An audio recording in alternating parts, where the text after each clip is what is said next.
C'est le dernier numéro du débat de Nana FM de cette semaine, mesdames et messieurs. Vous qui nous suivez sur la 95.5, le www.nanafm.tg ou encore sur le bouquet Canal Plus, numéro 575. Bonjour et bienvenue. La Chambre de métier est créée pour aider les artisans dans la gestion de leur entreprise.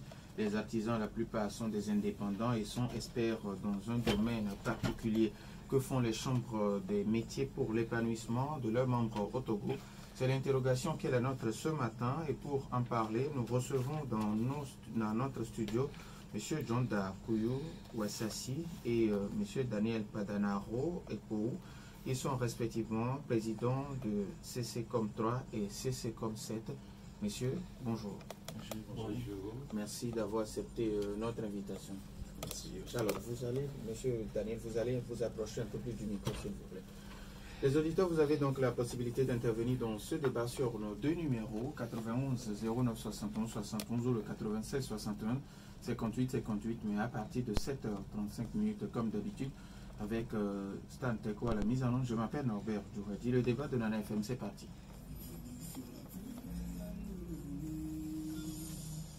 Une fois encore, merci pour votre fidélité d'écoute à Nana FM et à cette émission. Alors, messieurs, je vais commencer tout de suite en demandant en français facile que comprendre de la Chambre des métiers. Oui, merci monsieur le journaliste, merci à tous nos auditeurs. Et je m'appelle Badanaro Daniel, président de CECOM, cette chambre communale de métier qui couvre à Déticopé et Toblekopé. Si on va aller très simple, nous allons dire chambre communale de métier voudrait dire chambre, le regroupement des artisans, de tout confondu. Merci. Alors, moi je parle de chambre de métier, vous parlez de chambre communale. Est-ce qu'il y a une différence entre les deux entités? Merci beaucoup. Moi, c'est M. Wass. Pardon. Je suis le président des artisans dans la chambre communale de métier Golfe 5, Golfe 7, à Florgapi, Sabado. Et de façon ramassée, les chambres de métier, ce sont des établissements publics à caractère professionnel, dotés de personnalités morales et physiques. Et nous avions des associations, des OPA, des organisations professionnelles d'artisans, qui regorgent des artisans, personnes physiques. Quand je parle d'artisans, les couturiers, les mécaniciens, les robotiniers, les tailles, les caroleurs, les mécaniciens auto, les émédiants, tricycles, tous ceux que j'ai cités tout à l'heure, ce sont des artisans qui sont répartis dans des branches d'activité, notamment les 8 branches d'activité. Pour dire que la société, à la base, ce sont des artisans. Les journalistes qui sont ici, ce sont des artisans, parce qu'ils font partie de la communication. Ils se retrouvent dans notre branche d'activité. Ce n'est pas artisan n'importe qui, parce que pour se dire artisan reconnu ou bien formel, il faut se faire dérouler une carte professionnelle sans rester sur le répertoire de métier. Alors, on va en venir. Pourquoi est-il si important pour un paysan de faire partie d'une chambre ou bien d'une chambre de métier ou bien d'une chambre communale de métier? Il est important. Un paysan, non, mais un artisan. Le paysan. Excusez-moi. Voilà, merci. Et il est important parce que l'État a bien voulu nous aider à s'organiser. On ne peut pas vivre dans la société, dans la cité, dans la République de façon dispersée. Donc, pour s'organiser, pour bien s'organiser, bien structurer notre corporation, notre frange, l'État a bien voulu mettre sur pied les chambres de métier. Dans chaque commune maintenant, on a décentralisé. Entre-temps, il y avait la chambre Lomé, où il y a les arrondissements consommés. Mais depuis un certain temps où on a renouvelé les bureaux, à Lomé, nous avions la CRM d'Agre, la chambre régionale de métier district autonome du Grand Lomé, qui regorge maintenant les 7 chambres communaux. Donc, on peut quitter la CECOM 7, il y a la CECOM 3, il y a la CECOM 1, la CECOM 2, la CECOM 4, la CECOM 6 et puis la CECOM 5. Alors, avant de vous revenir, le Togo compte aujourd'hui combien de chambres de métier? C'est ce que vous venez de dire. Alors, que faites-vous dans vos CECOM pour l'amélioration des conditions de vie de vos membres? Là, on va y aller parce que M. Adadeti Kopé et vous êtes de Aflaou Gakli, donc on va y aller. D'abord, Adadeti Kopé, c'est au niveau de CECOM 3. pardon. Alors, que faites-vous pour l'amélioration des conditions de vie de vos membres? Merci beaucoup, monsieur le journaliste. Je pense que chez nous, à Ditigopé, comme le Copé, nous sommes toujours les artisans pour les en parler davantage. Pourquoi il faut avoir la carte professionnelle d'abord, et nous les sensibilisons toujours qu'ils puissent y adhérer à la Chambre des métiers. C'est une vision du gouvernement pour nous aider. C'est dans ça que nous allons peut-être avoir accès à demander nos droits. Donc nous sommes obligés à tout moment de les assister à leurs réunions pour les en parler, parce qu'ils puissent vraiment prendre le goût d'adhérer à la Chambre des métiers. Donc je pense que, pour dire simplement, nous, à tout moment, il y a les syndicalistes qui se regroupent dans certains lieux pour faire leurs réunions. Nous irons, nous les parlons, et ensemble on est en train d'y arriver. Alors, au-delà des réunions, qu'est-ce qu'ils en bénéficient concrètement? Bon, ils bénéficient des formations. Par exemple, d'ici 17, nous avons une formation que la Chambre, avec l'AFM, est en train d'organiser. Et ceux qui sont dans la Chambre des métiers, ils ont fait leur petit PA. Nous sommes en train de les enseigner, les réunir pour faire cette formation. Et ceux qui ne connaissaient pas, on va les faire. En dehors de cela, si ils ont leur carte professionnelle, il y a des appels d'offres, des fois que le gouvernement lance et il demande. Donc ceux qui sont à jour avec nous, on les dirige vers là et bénéficient de ces travaux. Monsieur Wass. Oui, merci beaucoup. Je vous dirais que les artisans dans les chambres de métier et dans les chambres communales, la mission qui nous est assignée, c'est d'organiser ces corporations, les donner les informations. Ils doivent s'informer davantage. Il y a le renforcement de capacité, nous avions le recyclage, il y a le suivi, l'appui et beaucoup de choses. Pour tout ce qui concerne l'artisan, nous sommes là pour sauvegarder leur intérêt. Nous sommes là pour défendre leur cause. Voilà la mission qui nous est assignée. Ces artisans-là travaillent aujourd'hui dans quelles conditions? Chacun se débrouille dans son domaine d'activité. Quand vous voyez les mécaniciens, ils se retrouvent, ils définissent les conditions, l'éthique, la déontologie liée à leur métier, et ça leur permet de bien fonctionner. Quand ils ont des problèmes, ils se réfèrent à la chambre pour que nous puissions les accompagner. Voilà. Alors, j'avais déjà posé la question à un certain nombre de personnes qui sont des artisans. Et bon, vous comprenez tout de suite que ce sont des gens qui vivent dans des conditions, comment on le dit, entre guillemets, pas catholiques. Est-ce que vous reconnaissez aujourd'hui que les conditions de vie, ce n'est pas encore ça? Bien sûr, ce n'est pas encore ça. Mais vous savez, dans la vie, il faut se surmonter. Quand vous voulez un appui, on doit constater que vous vous efforcez. Mais quand vous ne vous efforcez pas et que vous attendez qu'on vous appuie, mais imaginez, c'est peine perdue. C'est peine perdue. Je ne peux pas me dire artisan quand j'ai appris le métier depuis 1980 combien et je ne me recycle pas. Et je ne me renforce pas et j'attends qu'on m'appuie. Qui va m'appuyer? Personne. Il faut aller vers pour qu'on puisse vous apporter du soutien. Donc c'est ce que nous sensibilisons, c'est ce que nous disons de jour en jour aux artisans. Ne restez pas dans vos coins, attendre l'information, mais allez chercher l'information. C'est par rapport à cela que nous allons vous appuyer. On va soumettre vos doléances à qui de droit, à l'autorité, à la hiérarchie et imaginer la suite. Dans votre zone, la zone que vous couvrez, est-ce que tous ceux qui sont artisans sont avec vous? Pas tous. Pas tous. Il y a des gens qui comprennent déjà la nécessité de rester et de travailler avec la chambre de métier, d'autres non. Mais nous sommes en train, à force, je crois que les gens vont se ressaisir et chacun va rentrer dans le schéma que l'État a instauré pour aider les artisans à la base. Quand on parle d'artisans, c'est la société, nous qui sommes à la frange, à la côte. Donc il faut maintenant se dédoubler pour pouvoir espérer de quoi de l'État. Depuis combien de temps êtes-vous déjà président de CECOM3 et puis quelle est votre plus grande victoire? Ma plus grande victoire? La victoire. Mais ma victoire, c'est que les artisans puissent être épanouis. Ceux qui sont artisans dans la CECOM3, la CECOM7, dans le Grand Lomé, qu'ils soient épanouis. Tous ceux qui se disent artisans, on ne doit plus être artisan, mais artisan au-delà. Chacun doit se retrouver dans la vision du chef de l'État, dans la vision du gouvernement et l'épanouissement. Monsieur Daniel, Comment devient-on membre d'une chambre de métier et est-ce que c'est payant ou bien c'est gratuit? Voilà. Merci, monsieur le journaliste. Je pense que pour devenir un membre de la chambre de métier, c'est très simple. Tu dois être d'abord un patron, c'est-à-dire tu dois apprendre le métier, finir, avoir ton diplôme ou bien ton attestation. Et avec ça, tu peux vraiment venir vers la chambre de métier avec la naissance ou bien la carte d'identité, photocopie, et puis tu viens au niveau de la chambre de métier pour t'inscrire. Il y a des fiches qu'il faut remplir. Quand tu viens, le secrétaire, nous avons nos SG qui vont vous aider à remplir tout cela. Et maintenant, avoir une photo passeport déposée là-dessus et nous allons faire la demande. Et maintenant, partant de ça, ton nom est rentré au niveau du répertoire.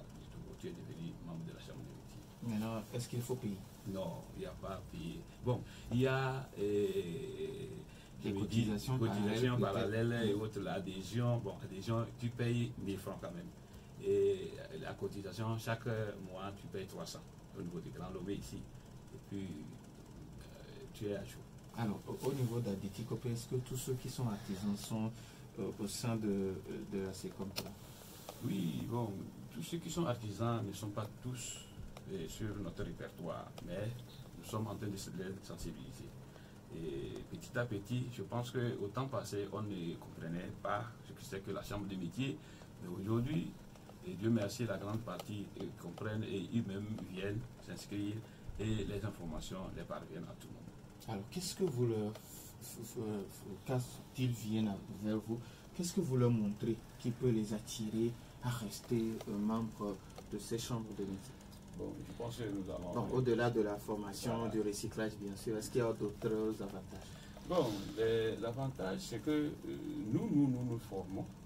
Et parce que il y a entre nous, les gens, on se dépasse quand même. Et quand vous êtes ensemble, vous allez bénéficier des autres. Alors, si on voit entre nous qu'il y a quelqu'un qui est mieux par rapport aux autres, on peut aussi l'interpeller à faire son ajout à l'autre et que nous marchons vers la performance.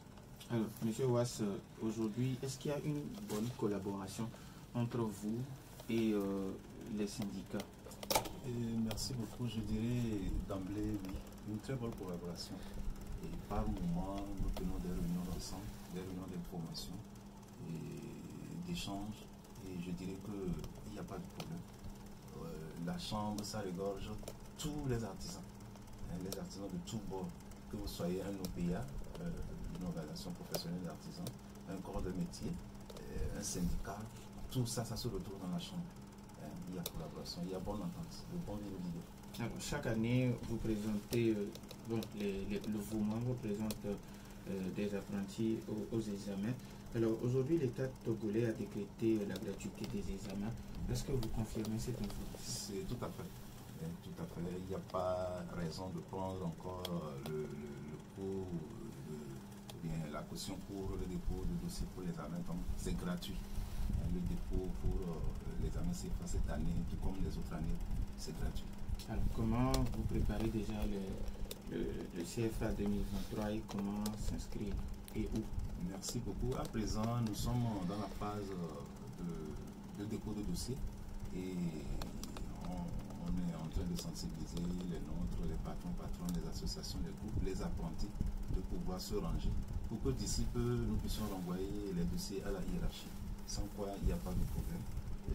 Nous invitons encore une fois les patrons, les parents et les apprentis de pouvoir s'organiser pour le meilleur.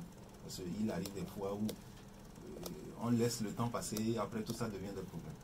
Mais je crois que cette année, il n'y aura pas de problème pour les artisans de la chambre communale ou bien le Grand Lomé, du Grand Lomé CRM TAG. Comment est-ce que les communes vous accompagnent? Pour le moment,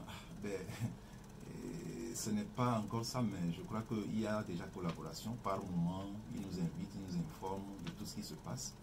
Et je dirais que ça a l'air d'aller, mais on attend encore qu'il y ait vraiment des choses plus explicites, plus tangibles. Là, ça nous permettra de pouvoir bénéficier de tout ce qui se fait pour le développement de nos communes. Et surtout, nous mobilisons les artisans à pouvoir payer les impôts consommés. Mais on attend en retour des activités concrètes, des formations, des activités, des appuis pour aider la société à bien vivre. Alors c'est là où j'allais même en venir en vous demandant comment est-ce que vous arrivez à amener vos membres à payer les impôts. Merci beaucoup. Je dirais, l'artisan, il doit comprendre en premier abord, nous tous ceux qui sont dans la cité forment l'État. Mais l'État doit se développer à partir de nos apports. Et dans nos tests, il nous a été dit que nous vivons à partir de l'autofinancement. Quand vous n'apportez rien pour aider la société à s'émanciper, à se développer, ça veut dire que c'est peine perdue. Voilà l'évangile que nous prêtons tous les jours à nos artisans. Quand tu es artisan, il faut apporter. Il faut autofinancer la société. Il faut aider la société à vivre par tout ce que nous apportons comme appui financier, construire. Donc tous les jours que Dieu fait, nous le leur dirons et disons, ils doivent honorer leur engagement fiscal et municipaux. Voilà. Alors vous êtes peut-être à l'ONU, c'est beaucoup plus facile pour vous parce qu'il y a déjà certaines personnes qui comprennent. Alors, M. Daniel, vous a des petits copies. Je sais que ça ne va pas être facile pour vous là. Oui, merci monsieur le journaliste. Je pense qu'effectivement, à des trucs ce n'est pas facile parce que la vie, vraiment, c'est difficile. Quand on parlait, ou bien autant passé, quand on parle des impôts, les gens, où ils ferment les ateliers, ils disent non, parce qu'ils ne travaillent pas, et on vient pour prendre l'argent. Donc, ça fait que quand on parle des impôts, les gens ferment leur atelier. Mais aujourd'hui, Dieu merci, nous sommes devenus présidents, ça fait 1 an, et nous avons eu le temps vraiment de sensibiliser les membres, les artisans, tout consort, pour les faire comprendre que l'impôt, c'est notre droit de payer. Nous devons payer. Mais comment? C'est ça qui a fait que on s'est dirigé, quand on a pris la reine, on s'est dirigé vers le DG du directeur et des impôts qui est à notre niveau, les 2 communes. On les a parlé de nous laisser la main libre. Nous-mêmes, nous allons parler à nos artisans parce que quand ils sortent avec force et que ça devient un problème. Alors, nous, entre nous les artisans, quand on se parle, on comprend. Donc, ça fait qu'ils nous ont laissé la main libre l'année passée là. Nous-mêmes, nous avons sensibilisé. Et les artisans, ils sont sortis, ils ont payé les impôts. Je ne peux pas donner le montant ici. Ils sont payés. Nous avons versé l'argent au niveau des impôts, que ce soit à commune à Goye 4 ou à Goye 6. Nous les avons fait. On s'est dirigé aussi vers les mairies pour les taxes de mairie. On les a parlé. Ils sont prêts pour donner. Actuellement, bon, je pense que dans ma commune, c'est comme 7. Et tout le monde est vraiment censé à payer les taxes ou bien les impôts. 91 09 71 71 ou le 96 61 58 58. Nos auditeurs maintenant la possibilité sur nos 2 numéros, mais après la courte pause. À studio de Nana FM 91 09 71 71 ou le 96 61 58 58. Nos auditeurs auront maintenant la possibilité sur ces 2 numéros pour poser leurs questions. Alors aujourd'hui, comment est-ce que, lors de vos réunions, comment se passent les débats? Merci beaucoup. Je dirais les débats sont ouverts. Les débats sont ouverts. Et surtout quand l'artisan vient, il vient pour s'informer. Il vient pour se former. S'il vous plaît, nous avons d'abord un premier auditeur. Nana FM, allô? Allô? Oui, bonjour Armand. Bonjour madame. Comment allez-vous? Je me porte très bien. Alors on vous écoute. Bonjour à nos invités. Oui, bonjour. Comme les invités l'ont aussi bien dit, quand on est artisan, on ne reste pas dans son coin. On cherche à évoluer, prendre attaque avec l'autorité pour pouvoir se promouvoir et essayer d'avancer. Mais on constate que dans nos villes, depuis un certain moment, beaucoup d'artisans disent qu'ils n'arrivent plus à avoir la clientèle. Il n'y a pas de travail et on les sent de temps à autre, ils s'insèrent dans le taxi moto évident. Aussi, mon second point, c'est que eux-mêmes, les apprentis ne sont plus monnaie courante. C'est-à-dire, beaucoup d'artisans disent qu'ils ont des problèmes pour trouver des apprentis, que ces derniers préfèrent aller vers la conduite des médiateurs. Qu'est-ce qu'il faut faire maintenant pour redonner dans cette atmosphère, pour redonner vie à l'artisanat de Guadeloupe? Merci à vous aussi, Armand. 91 09 71 71 ou le 96 61 58 58. Les auditeurs ont toujours la possibilité sur ces deux numéros. Alors, vous avez compris les questions de notre auditeur. Les clients ne viennent plus, les gens sont obligés de fermer leurs entreprises pour aller conduire une moto. Et il n'y a pas aussi d'apprentis pour transmettre les savoirs, ce qui fait que le métier peu à peu est en train de perdre sa valeur. Alors, au niveau des chambres des métiers, que faites-vous dans ce domaine? Merci beaucoup. Je dirais d'emblée que le monde évolue et nous sommes dans un mouvement. Nous sommes dans un mouvement. Aujourd'hui, on parle de la mondialisation. Et quand je suis artisan et que je ne renforce pas mes capacités, ce que j'ai appris depuis 1901, je l'ai gardé jalousement et je me dis artisan, ça dit que je finirai par perdre de la clientèle. Je ne saurais maintenant, je ne pourrai plus travailler comme il se doit parce que les choses évoluent. J'appelle tous ceux qui se disent artisans de tous bords, il faut se recycler. Il faut renforcer ses capacités. Sans quoi, vous allez chercher apprenti, vous allez chercher client, vous ne trouverez pas. C'est le problème que nous constatons aujourd'hui. Les gens qui se disent patron, patronne, ils ne veulent plus venir se renforcer parce qu'ils se disent qu'ils connaissent déjà. Ça, c'est faux. Il y a problème. La vie que nous menons, ça nous rattrape. Imaginez, vous êtes patron, patronne ou bien, je ne sais pas, et que vous avez ouvert votre entreprise, mais la vie que vous avez menée de par le passé au service, ça va vous rattraper. Vous allez chercher apprenti, vous n'allez pas trouver. Tout est conditionné dans la vie. Tout est conditionné. Il y a des principes que nous devons respecter quand on se dit apprenti jusqu'à sortir compagnon et devenir patron. Comment est-ce que vous avez mené votre vie dans votre formation? 3 points de suspension.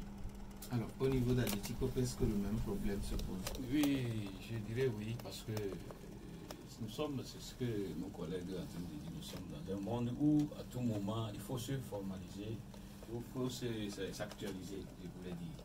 Et qu'à tout moment, il faut voir qu'est-ce qui est faisable. Alors, étant patron, on ne peut pas rester que je suis patron, j'ai appris le métier depuis un fond longtemps, je suis là, ce que je connais, mais il faut chercher à faire de nouveautés. Et maintenant, quand tu le fais, il faut avoir aussi l'esprit d'accueil. Il faut accueillir, il faut avoir l'esprit d'accueil des clients. Et quand les clients viennent vers toi, il faut savoir comment les parler. Et tu les fais les cours à ce que les gens là puissent rester avec vous. Mais supposons qu'un client vient, tu l'as reçu mal. Et tu lui parles comme si c'est ton droit ou bien c'est quelque chose comme ça. Alors que la personne est venue pour demander un service et te payer. Et tu le reçois mal, je pense qu'il ne va plus revenir. C'est ainsi que les apprentis. Il y a les apprentis, nous les disons c'est des apprentis, mais c'est des gens qui réfléchissent. Et quand vous les recevez, c'est quand tu reçois un ou bien une apprentie, et la manière dont tu le traites, c'est ça qui fait que le deuxième vienne. Mais quand le deuxième ou bien le premier apprenti est arrivé, et que tu lui traites mal, comme si c'est un esclave, une bonne, et alors que la personne réfléchit, ben, je pense qu'elle sort dehors, elle va dire les autres, mes frères, là-bas, là, il ne faut même pas venir, c'est l'enfer. Et c'est ça, frère. Comme ça que tu perds la clientèle et les apprentis. Sinon, au jour d'aujourd'hui, les gens apprennent les métiers. Et quand tu rentres dans les autres ateliers, tu vas voir qu'il y a beaucoup qui en ont. Comment ils font? C'est parce qu'ils ont un cœur ouvert, docile. Ils reçoivent bien les gens. Nous avons un autre auditeur en ligne. FM, allô? Oui, allô, bonjour. Merci Dadido Gomé, bonjour. Bonjour à vos deux invités. Bonjour, monsieur. Lorsque j'étais avec tout à l'heure, Oui. la dernière phase de celui qui vient de terminer m'ont vraiment convaincu. Je suis d'accord avec lui à 100%. Les patrons artisans n'ont pas appris à traiter les apprentis en collaborateurs. Ils les prennent comme des esclaves. Bon, je vais revenir maintenant à ce que je voulais dire. dire, je voudrais faire remarquer à vos invités que la plupart de ces artisans sont des nomades. Et pourquoi je dis nomades? Parce que beaucoup n'ont pas d'atelier sur les terrains qui leur appartiennent. Ils sont dans des endroits qui appartiennent à des personnes qui ont des enclos, mais qui ne sont pas encore prêts à exploiter. Si ce n'est pas ça, on les retrouve dans les rues. Et deuxièmement, d'après leur explication, c'est l'artisan qui doit aller à l'information. Pour moi, ce n'est pas ça. Ça ne doit pas être comme ça. Et l'information doit partir de leur structure qu'ils ont créée. C'est à eux de démarcher les artisans pour les informer. Parce que beaucoup d'entre ces artisans n'ont pas fait de grandes études, donc n'ont pas fait ce réflexe d'aller s'informer. Ils attendent qu'on leur dise tout. Et surtout, pour terminer, on leur réclame beaucoup de devoirs. Mais dans ce qu'on développait vos invités, je n'ai pas vu leurs droits qu'ils ont. D'accord. Et surtout avec l'OTR, qui ne participe pas à l'éclosion de ces artisans, mais qui est là pour recevoir des taxes tout le temps. Donc, je voudrais leur demander qu'est-ce qu'ils pensent faire à ce niveau de l'OTR pour que l'OTR vienne en aide à ces artisans, afin que ces artisans aient le courage de payer leurs taxes et autres. Merci, bonne journée. Merci et bonne journée à vous aussi, Mas Dido Gomi. Alors, vous avez suivi notre auditeur qui a dit beaucoup de choses. La plupart des artisans qui sont des nomades, qui ne sont pas sur leur propre terrain, soit ils sont en location, ils sont obligés de déménager de temps en temps. Qu'est-ce que vous pensez d'abord de ça? Et après, il dit que c'est vous, au niveau de la SECOM, qui devez aller apporter l'information aux artisans, parce que selon lui, la plupart n'ont pas fait de grandes études, donc voilà. Merci beaucoup. Et dire, nous remercions les intervenants. Dire que les artisans sont des nomades, c'est trop dire, parce que quand vous apprenez, vous êtes apprenti, vous sortez, vous devenez compagnon d'artisan, vous devenez patron, ou bien maître artisan, il faut s'implanter. Ah oui, si vous ne vous implantez pas, vous ne vous installez pas pour pouvoir mettre en pratique ce que vous aviez appris, acquis dans le métier, c'est peine perdue. Et aujourd'hui, pourquoi les chambres de métier sont là? C'est pour appuyer ces personnes. Ceux qui sont dans le besoin et qui s'approchent des chambres de métier, nous saurons quoi faire. L'État a mis à notre disposition des fonds à la CECA et un peu partout pour appuyer tout cela. Il suffit d'être en règle, être artisan régulièrement inscrit. Je crois que vous avez du soutien de l'accompagnement. Et l'information, la formation, c'est deux choses. Mais quand vous allez vous revenir et que vous n'êtes pas dans un groupe, comment est-ce qu'on peut vous donner l'information? Vous ne pouvez pas vous informer? Il faut rester dans... Il a dit c'est à vous d'aller démarcher les artisans, leur expliquer ce que vous faites au niveau des chambres communales de métier. Merci. C'est la raison pour laquelle nous sommes ici. Mais quelqu'un ne peut pas rester à la maison. Et puis tout le monde n'a pas un faux récepteur pour nous écouter. Voilà, oui, je vous comprends. Quelqu'un ne peut pas rester à la maison, va quitter pour aller chez elle à la maison. Nous travaillons avec les artisans régulièrement inscrits. Quand bien même ils ne sont pas régulièrement inscrits, de temps en temps, nous faisons des sensibilisations rapprochées pour les amener à mieux comprendre le sens d'être artisan, le sens de s'inscrire, le sens d'adhérer dans un corps pour mieux s'organiser. Et aujourd'hui, quand on parle d'impôts et consorts, nous allons remonter toujours l'information à notre hiérarchie parce que nous sommes dans une hiérarchisation. Mis à part la chambre communale, il y a la chambre régionale et puis l'union des chambres, la direction et puis la tutelle. On va renvoyer l'information ou bien la solution par rapport à l'impôt et consorts à la hiérarchie. Et je suis sûr qu'il y aura des plaidoyers pour aider notre structure mieux fonctionner. Alors, à ce que les membres soient épanouis à la base. Vous êtes d'accord quand l'invité dit beaucoup de devoirs, qu'il n'a pas constaté les droits des artisans, surtout avec l'Office togolais des recettes? Mais quand on parle d'office de recettes et consorts, il faut venir s'informer de ce que c'est. Quand vous n'avez pas l'information, vous ne comprenez pas comment le mécanisme par lequel on fait tout ça là, vous allez vous retrouver dans des problèmes, ou bien à côté. Pourquoi nous parlons toujours de formation et d'information? 91 09 71 71 ou le 96 61 58 58, on peut prendre encore deux auditeurs. Il y a un auditeur qui me dit nous sommes concurrencés par la friperie et les liquidations. Alors à ce niveau, voilà, Monsieur Daniel. Bon, je n'ai pas bien. Alors, parce qu'aujourd'hui, les gens préfèrent aller au marché acheter de la friperie, il y a de la liquidation dans les marchés, donc on préfère aller là-bas au lieu d'aller acheter d'abord le pain, aller payer le tailleur, voilà.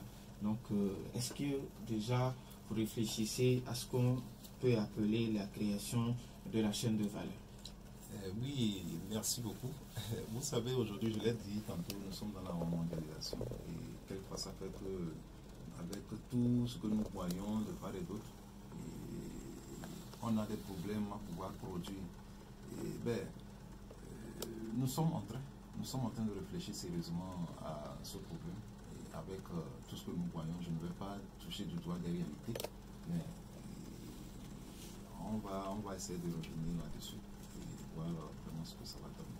Sinon, la friperie, partout, on n'a pas le choix. On n'a pas le choix, c'est la mondialisation. Alors, on parlait entre-temps de comment se passent les débats au niveau de vos réunions. Les débats. Ben oui, à nos réunions, chacun est libre d'apporter ses suggestions et tout ce qui le préoccupe dans son atelier, dans son service, et nous trouvons des solutions. La raison pour laquelle nous nous retrouvons bien, on se réunit. Nous nous réunissons pour défendre l'intérêt commun, l'émancipation, l'émergence de notre secteur de métier. Alors, est-ce que vous allez dans les ateliers des patrons pour voir, parce qu'un auditeur me demande, est-ce que avec la formation que les apprentis reçoivent, est-ce qu'ils peuvent s'exporter, ils peuvent aller se vendre ailleurs? Oui, je dirais, à tout moment, je peux dire que, oui, des apprentis qui sont conscients, qui savent ce qu'ils cherchent, ils le font. Mais il y a d'autres qui font des aventures, je le dis. D'autres, c'est qu'on les a proposé à apprendre ce métier-là. Ce n'est pas de leur volonté d'aller.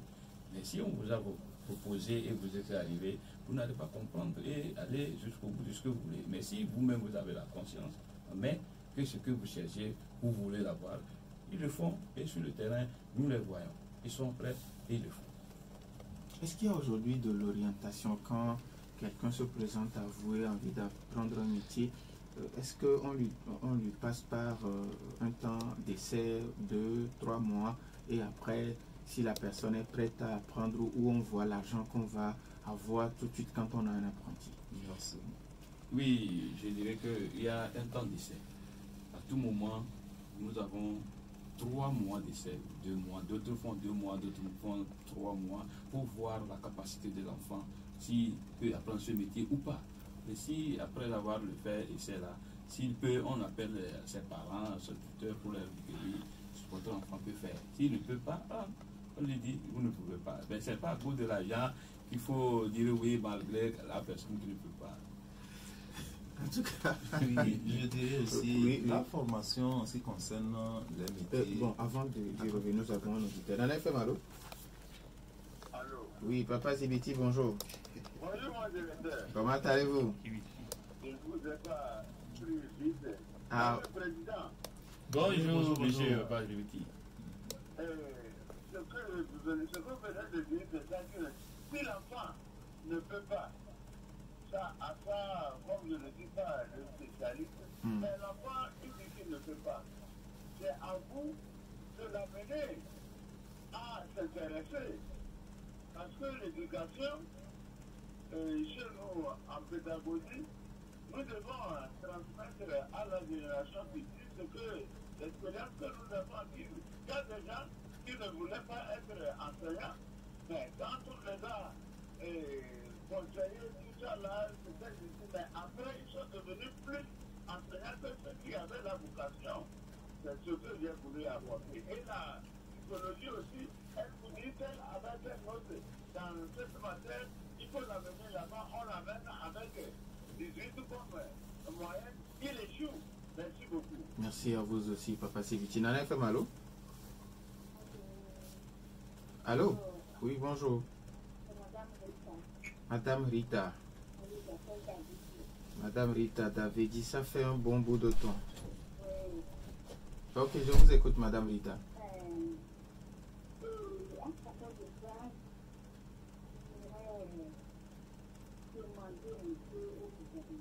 Oui.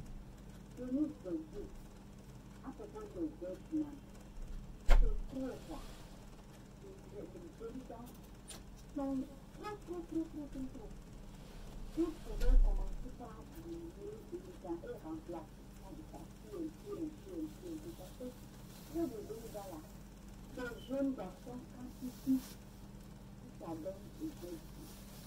Les jeunes filles, maintenant, abonner, c'est des trucs,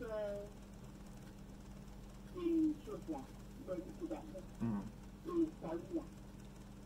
Comment on peut faire pour arrêter un peu ça? Il ne faut pas l'arrêter tout de suite, mais ils peuvent commencer. Avant, il y avait tout le taxi. Maintenant, ils peuvent faire revenir le taxi un peu, et puis commencer par retirer le traitement. Donc, maintenant, je voudrais inclure les patrons, d'essayer de prendre leurs apprentissaires, comme leurs soeurs, comme leurs amis, et quand c'est comme ça, c'est bon, l'entend que bon, et c'est les apprentis qui sont là qui assurent de tout ça. Ceux qui sont là ne sont pas contents, ne sont pas heureux dans l'emploi, ils ne peuvent pas assurer de tout. Merci beaucoup. Donc, tout ça là, il faut que le gouvernement nous aide à suivre, surtout le cas de développement, là, tout le monde, il apprend son métier. Il pense à une lèvre à part, il va chercher le développement parce qu'il veut faire, il veut gagner son pain, 400, or, ça ne conduit pas loin. Merci beaucoup à Madame Rita. On prend le tout dernier auditeur en ligne. Nana FM, allô? Oui, allô. Madame ici, bonjour. J'ai atterri comme ça, hein. Je pense que vous parlez de l'éducation. Non, on parle de la chambre communale des métiers. La chambre Communale des métiers. des artisans. Oui, oui. Ah bon? Moi, je pensais que c'était l'éducation. Non, pas du tout. Est-ce que ça avance? Non, rien ne peut avancer. Merci. Dans un pays où on n'atteint jamais, rien n'avance. Merci beaucoup à Madame Essie, merci. Alors, vous avez suivi, avant Madame Essie, vous avez suivi nos deux auditeurs, Papa Siviti, qui pensent qu'il faut amener progressivement les jeunes à s'intéresser à la chose. Merci beaucoup. Je dirais, la formation en ce qui concerne l'artisanat, elle est méthodique et complète. On ne vient pas tout droit, on commence à embrasser tout à la fois, non. Et ça se fait par spécialité. Vous ne pouvez pas venir vouloir apprendre tous les métiers au même moment. Qu'est-ce que vous voulez faire? C'est dans quelle durée vous voulez le faire? Dans quelle spécialité vous voulez vous spécialiser? C'est par rapport à cela maintenant qu'on pourra vous orienter. Quand vous venez aujourd'hui, vous ne pouvez pas, par exemple quand je prends un couturier, vous ne pouvez pas venir aujourd'hui commencer à monter la machine, couper, fabriquer le vêtement. Non, c'est méthodique. Quand vous commencez comme cela, on va faire le suivi. Non, maintenant vous pouvez faire ça, ainsi de suite, ainsi de suite. Voyez-vous. Donc, sans cela, ça ne peut pas marcher. Je dirais, la plupart des patrons, ils ont besoin de la formation pédagogique. Comment transmettre la formation? Ça manque. Je reviens toujours, la formation, l'information, le recyclage. Ça commence avec les patrons. Nous allons dans les métiers, mais on ne nous apprend pas comment chercher l'argent pour un métier pour notre argent. Nous travaillons, on gagne de l'argent. Et l'argent, on gère ça comme bon nous semble. Et pourtant, ce n'est pas comme ça. Quand vous gagnez l'argent maintenant, il faut chercher un métier pour votre argent. Ça permettra de la production. c'est comme cela qu'on peut évoluer et aller de l'avant. Comme cela, on peut créer, ou bien on peut s'organiser pour le meilleur. Alors, Madame Rita, qui demande est-ce que vous plaidez pour leur cause afin qu'on puisse limiter un peu la vente des liquidations de la FIPE? Merci, on a pris bonne note. Et vous savez, Lomé, c'est caillou. C'est pas facile. On fait comme on peut, mais mollo, ça va aller. Ça va aller. Inch'Allah. Je pense qu'il nous reste pratiquement 1 minute 30 secondes. On va commencer par les mots de fin. On commence avec M. Daniel. Oui, merci monsieur le journaliste. Avant de dire mon mot de fin, je voudrais profiter ici et dire merci à notre président Cherem Issa et le président régional M. Prince et le SG Joël. Je dis merci aussi à tout mon comité du CECOM7, tous les présidents et puis le maire de comme commune, Aguanyebe commune 6, parce qu'il nous accompagne à tout moment. Vraiment que Dieu lui bénisse et puis les autres. Maintenant, mon mot de fin est que nous tous, nous sommes artisans et nous devons chercher notre avenir. Notre avenir est dans les mains du gouvernement. C'est pourquoi ils ont instauré la Chambre des métiers. Alors que tout artisan puisse y adhérer. Merci beaucoup. Merci à vous, M. Wass. Oui, merci encore une fois, M. Norbert. Je ne saurais vraiment terminer sans dire merci au directeur de la radio Nana FM pour tout ce qu'il ne cesse de faire aux artisans du Grand Lomé et de Lomé à Saint-Cassé. Et nous sommes très émerveillés quand nous venons ici au studio de la radio Nana FM et que vraiment Dieu le comble en abondance. Et nous saluons encore une fois les artisans de la mairie Golfe 5 et Golfe 7 et notre partenaire l'ONG IGD qui nous accompagne pour la plupart du temps dans nos activités. M. Pascal. Oui, M. Pascal Aboy, oui, bien sûr. Et je ne saurais vraiment remercier tous les délégués et le comité, le secrétaire général et puis tous ceux qui participent de près ou de loin pour l'émergence des artisans dans le Grand Lomé. Merci. Merci à vous aussi, M. John Darkouyou Ouassassi et puis M. Daniel Padanaro et vous. Vous êtes respectivement président de CECOM 3 et CECOM 7. Merci également aux auditeurs pour leur fidélité d'écoute. Merci à Stan Teko pour la mise en œuvre. Merci à Maïmouna Assad pour notre page YouTube. Je suis Norbert Djouvadi. Bonne suite de nos programmes.